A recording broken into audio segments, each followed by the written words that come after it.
Hey y'all, and welcome back to another Photoshop tutorial. My name is Jane Corley with PicVisions, Media Arts and Photography. If it's your first time here, welcome. Every Monday we go over tips, tools, and techniques in order to become a better post-production artist in Adobe Photoshop. Today's episode is all about adjusting headshots in Adobe Photoshop. But first, do make sure to like this video if you learned something new, subscribe to the channel, and ring the bell if you have not done so already. So let's get into adjusting headshots in Adobe Photoshop. First of all, there are many tutorials on this topic all over the web showing about 100 different ways to retouch a headshot. From beginners to advanced, here are my tips in retouching headshots quickly and efficiently without all of the extra nonsense. The goal is to get out of post-production time warp and back behind the camera capturing your beautiful images. Retouching headshots and intimate portraits framed around the subject's face as the focal point can be very time-consuming. It takes patience and a little bit of time to get it right to make sure that your image does not look fake. Authenticity of an image and the delicate adjustments you make to the image can drastically change the face after a matter of just a few adjustments. So let's take a look at this image at 100% zoom rate for the first level of adjustments. Using your Control or Command if you're on a Mac and the plus icon on your keyboard, you can zoom in until your zoom rate says 100%. This will give you a controlled adjustment viewing zoom level so that you're not too far in to not change the shape of your model's face, and you're not too far out to not be making those delicate adjustments that you need to make the overall look of this image look better.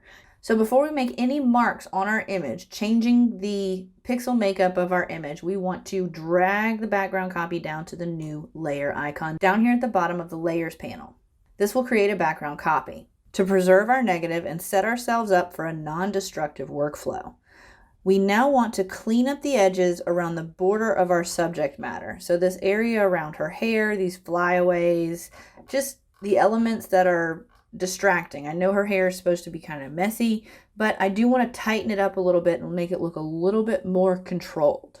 This can also include background elements, maybe where the flash came off or where there was some kind of issue on the background, maybe a mark or just something that's a distracting element like these areas over here. So using our either spot healing brush tool, or you can use your clone stamp tool to make these adjustments. I'm going to use a mixture of both. First, I'm going to do my healing brush tool. By simply hitting your Alt or Option key on your keyboard, that little target icon will pop up. When you hold Alt or Option and click on your mouse or your keyboard or tablet, whatever you're using, you have now identified a sample location. I can now bring that color down and paint over this area, and it will make adjustments based on the pixels surrounding. Now, over in this area, since we were so close to her skin, chances are that the clone stamp brush would work a whole lot better. I do have a low opacity selected of 20%. Enter and 20 will change your opacity, and then enter or return again, and then the flow you can highlight and bring it down, or you can move the slider, whichever workflow works for you. We're going to do the same thing we did with the spot healing brush tool. Quickly sample, but this is going to sample and make a copy from where we just sampled from. At 20% opacity, make sure to sample and sample again to get a blended area. If your opacity is not cooperating the way you want to, simply hit enter or return on your keyboard. You can type in a higher opacity number and bring it down a little bit more aggressively. We'll do the same thing with this stripe right here. Alt or Option to make the selection, and simply just paint over that area, hiding that. Still see it a little bit more because we weren't on 100% opacity. Simply just paint it on. Do a resample. Control 0 will zoom us all the way out. We'll see a before and after. And that's a great start. You can hit spacebar to move around the image like that. Alt or Option to select and just move around the image. Getting rid of some of the flyaways, getting rid of some of the distracting elements, really just directing the viewer's eye further into the image, to the face, to the eyes, which is the focal point of the image. You can absolutely go a lower opacity on this level as well, because you want the hair to look natural. You don't want it to look like she has a haircut in some of these areas. So just blend it into the background like so, and we'll bring it up to her part, working our way around the image. And because we are at a lower opacity, selecting in this darker area and also selecting in the lighter area to bring and blend those areas around can be very successful to making it look a lot more authentic and genuine. You can make your brush larger or smaller using the left and right bracket keys. Left bracket key will make it smaller, right bracket key will make it bigger. This area down here where you don't have someplace to sample from directly next to it, feel free to come to this area above it to sample from. Control 0 to zoom us out just to check our work. And if you go down to a lower opacity, maybe 10%, I for eyedropper, select this blue color, B for brush, 10% opacity. If you're getting striations or lines where you're telling on yourself, in your clone stamp or spot healing brush around the area surrounding the focal point of your image. Let's move on. Next, we're going to go through the Liquify filter. So still on the background copy, go to Filter, Liquify. This is a very popular one that's used by many people. You'll see Liquify fails. A lot of people do terrible jobs with Liquify filters. So let's take a look at the best practices to use with the Liquify filter. First and foremost, I'm going to do push to the left. Your cursor needs to be to the left of the adjustments. So that might be a little confusing, but let's take a look. You can either move up or down with the Liquify brush. So on her neck right here, push to the left. Like so. Push to the left, like so.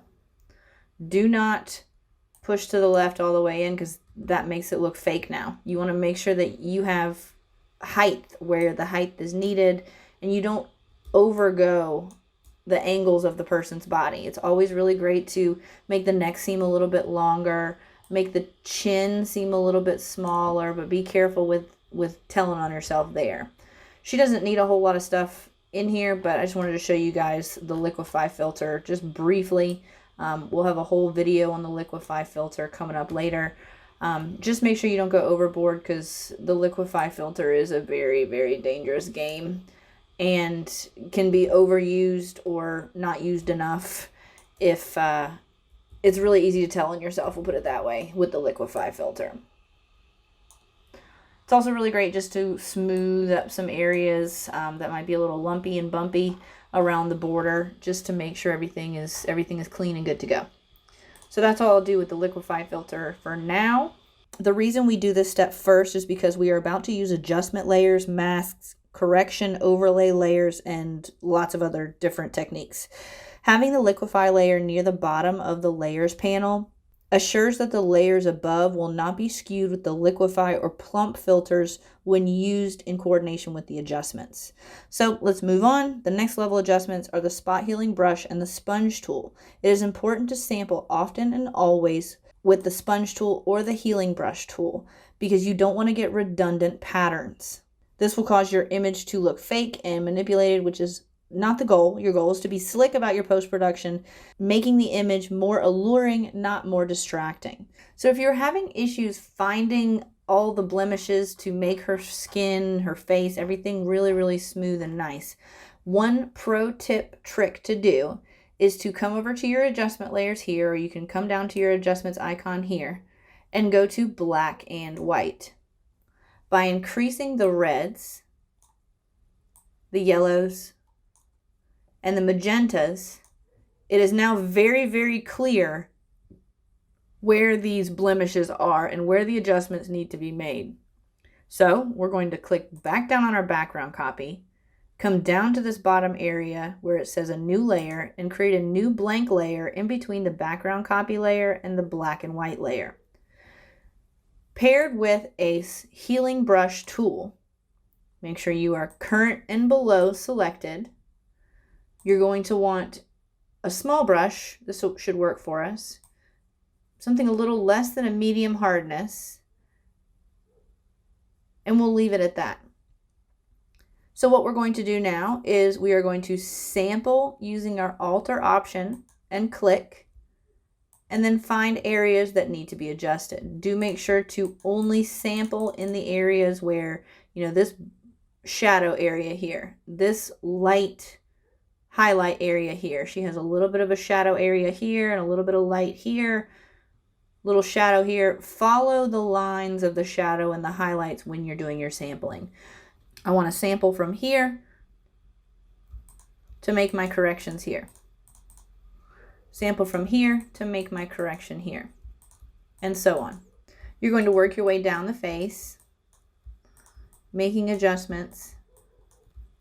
Don't change the shape of her face. That's why we're only at 100% opacity.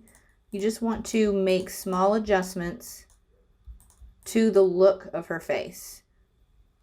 The shadows, the highlights, make sure to keep those intact.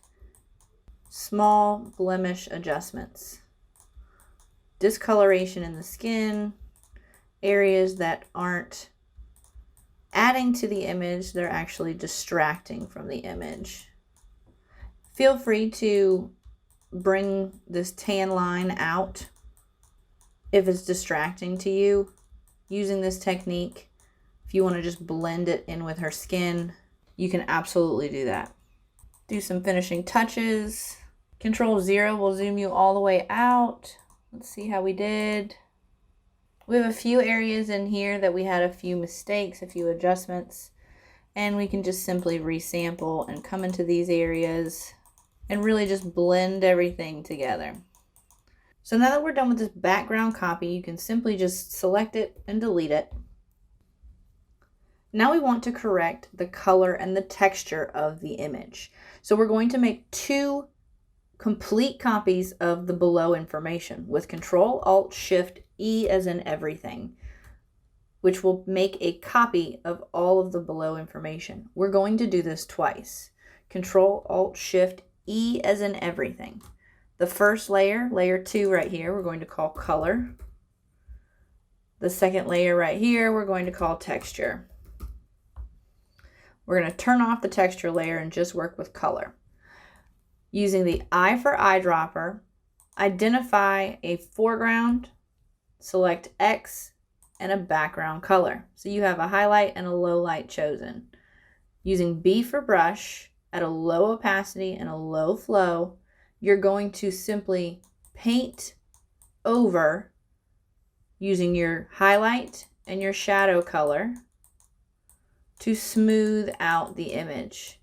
Just bring that color, that purity of that color back into the model's face.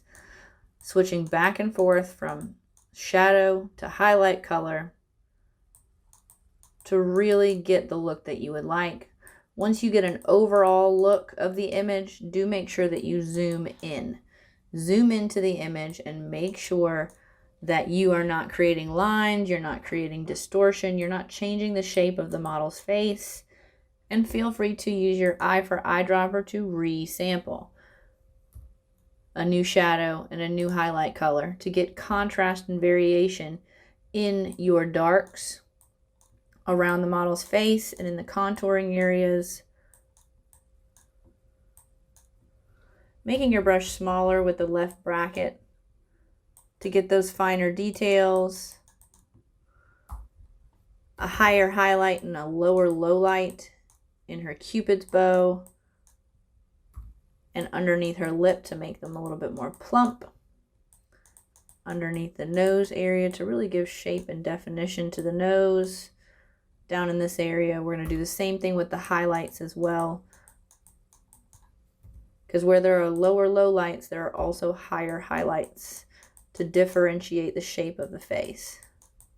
Switching back and forth from your foreground and background. Feel free to enter a return and make a smaller opacity number if needed. Working around the image includes her neck and chest. Feel free to resample again. Make sure to get a high highlight and a low low light. B for brush, change our opacity back to 10%. Paint in on the color layer. Zoom out when you are satisfied with your work. That looks pretty good, pretty clean. Next, we're going to go to texture. Turn on the texture layer, which will hide this, of course, because it's a total copy layer. We're going to add a filter. So go to Filter, Stylize, Emboss. This will add an emboss filter, creating a textured element to the image. Get it so it is deeply embossed, somewhere around between, I would say, kind of 10 and 15, somewhere around there, right until you start to see this massive amount of color. And the amount, this number percentage right here, is what gives you the emboss. The height is what gives you the difference in the shadow, which you'll see in just a minute. You can also adjust this angle. I would angle it towards with the most information. So this area right here with her hair, I would kind of angle it to favor her hair. Move back up like that, like so, and hit OK. Then you're going to come up to your blending mode here and select overlay, like so. Using your opacity slider, move your opacity slider down to about 50%, maybe a little bit more, because I want to keep it in her hair, like so. And of course, her eyes and her skin don't look natural. So what we need to do is get our opacity. I'm going to leave it somewhere about right there, because that's doing what I want it to with her hair and her clothes. Turn that back on. And then I'm going to come down here and actually create a mask on top of it. This mask, what I'm going to do is Control I to invert the mask, hiding and concealing the mask altogether. Using B for brush with the white to reveal the mask. So hit X to change to your other color. 10% opacity. I'm going to make that more like 50%. With a mid-range flow, that's fine. I'm going to paint on areas in her hair to reveal that mask. If you bring it into the curls and to the big standing areas where her hair kind of has a different glisten, it's very successful. It gives a lot more depth to her hair and frames a little bit better. I'm also going to take it onto her eyes at a 50% opacity just to make her eyes pop a little bit more, and on her lips to give them a little bit more volume. Control plus to make sure that it still looks good.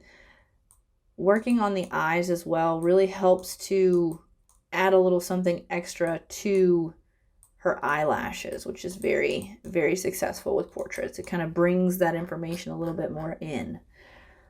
I'm also going to bring it down here on her necklace just because that has a lot of detail to it and it frames the image back to her face. And this is just my opinion. I'm going to actually bring this texture on the collar and the leading lines right here of her sweater. Like so. Control 0 to zoom all the way out. And that really just frames it right on back to her face. Wonderful. Next, we get into the really, really good stuff. This is a lot of the beginning stuff that you would do before you go and do any of your enhancements or anything like that. This is just to get to the raw content of the image correct. We're going to do another claw move, as I like to call it. Control-Alt-Shift-E to make a duplicate of everything underneath so we have a clean slate to work with. This is also a really great way to get a before and after and kind of check to see where you're at. Make sure that everything is still everything and everything still looks really good. So next we are going to come in and do a levels layer. The reason why is because we are going to do our highlights and our shadows adjustments. If you've watched any of my other videos, you'll know with my levels adjustments, simply hitting the Alt or the Option key on your keyboard and clicking on the slider here or the slider here, Photoshop will identify what your blackest blacks are. And I like to bring it up to just above where you're losing, you got your clipping right here. And then with my whites, bring them up a little bit further past so that these eyes have have the brightest whites.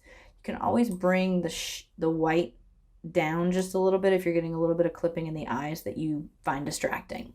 But we are going to do a shadows mask and a highlights mask as well. So another levels, and we're going to bring our shadows down like so.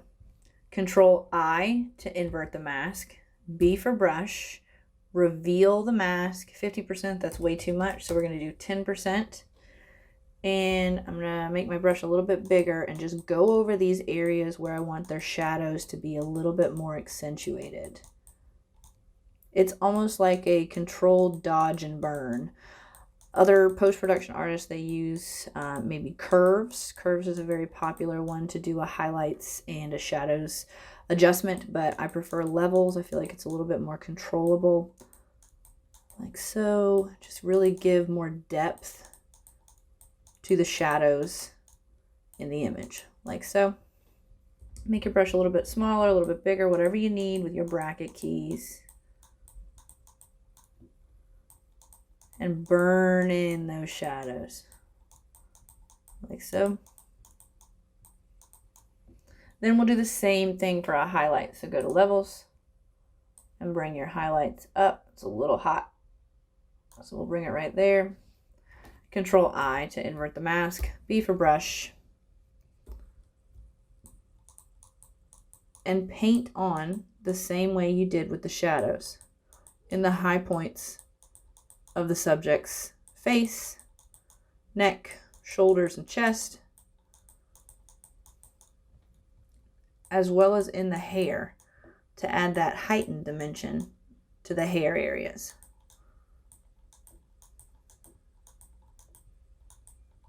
Make your brush bigger or smaller, whatever you need, with your bracket keys.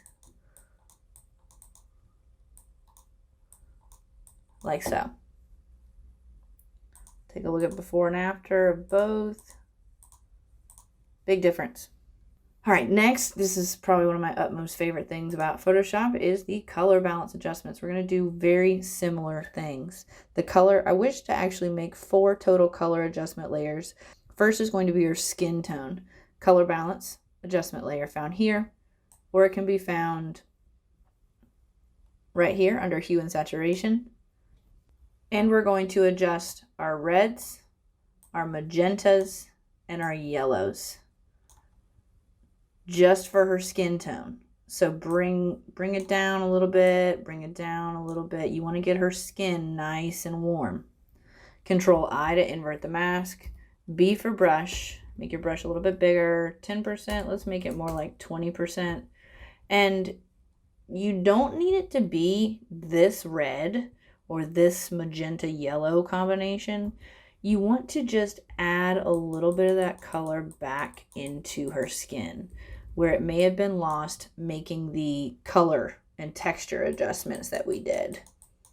Just put it back into her skin, give her a little bit more of a hue of a, that she has blood running through her face, like so. And this like splotchy area right here, maybe she like rubbed her shoulder or her, her shirt was bothering her shoulder. You can actually bring that color back in and make it look a little bit more natural part of her skin tone and even out this part of her skin, like so. Much better. Next is going to be her eyes and her necklace. So let's do another color adjustment. We're going to bring up the greens until her eyes look good to us. And we're going to bring down the yellows until everything gets as warm as we like. I'm going to bring this down just a little bit and bump my reds just a little bit because she's got a little hazel in her eyes. Control I to invert the mask. Control plus to zoom in. Make our brush the size of her eyes, and we're on 20%, white brush, fantastic, and click until her eyes are the color you want them to be. If you go too far, like she looks a little bit like a bug right now, X to switch to your background to conceal the mask, paint over it a few times just to calm it down a little bit. Another good trick to use is to make your brush really small and conceal the mask on the highlights and on the pupils. It may not seem like it's going to make a huge difference, but it actually does. It turns these highlights back into pure whites and her eyes to a solid black, like so. As for her necklace, put your brush up just a little bit bigger. Make sure you're on X to reveal the mask in your white brush, and simply just paint on this gold color back into her necklace, making it more of a statement piece. Like so. Next color adjustment is going to be her shirt. It's going to be some more magenta, a little bit of cyan, and a little bit of this blue, a little less magenta. Control I to invert the mask. B for brush, white to reveal. You can make your brush a little bit bigger since it's a larger spot. And with this color balance adjustment on her shirt, don't just willy-nilly, you know, click all over the place and get it taken care of. Pay attention to the highlights and the shadows of where you're painting as well. You don't want to flatten the image through a color balance. You want to accentuate the image through a color balance. And a really cool thing about these property windows for these adjustment layers is if that's too much, I can actually in real time bring that back down or bring it the other way. Just bring it back down, make it a little bit more calm based on whatever direction I want it to be in. So if I wanted her shirt to be, you know, more red, if I wanted it to be green, I could make those color adjustments, but we're going to leave it just like that.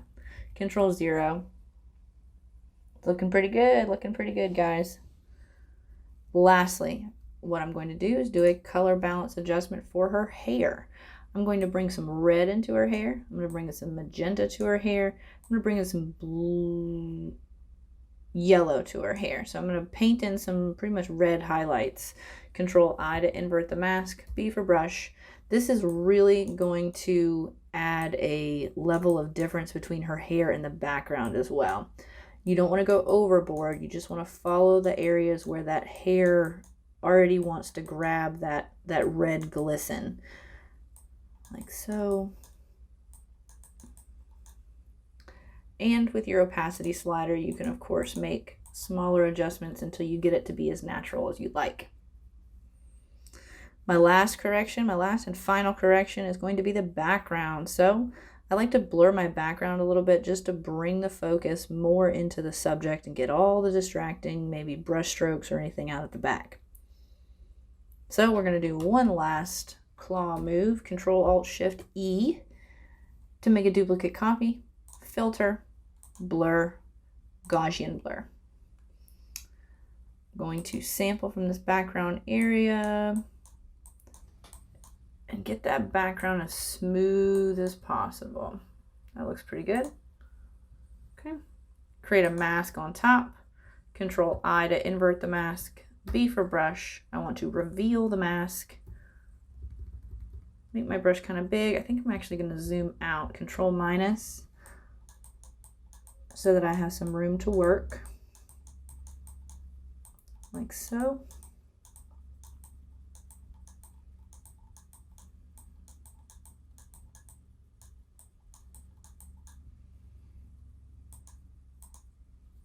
Control 0 to full frame.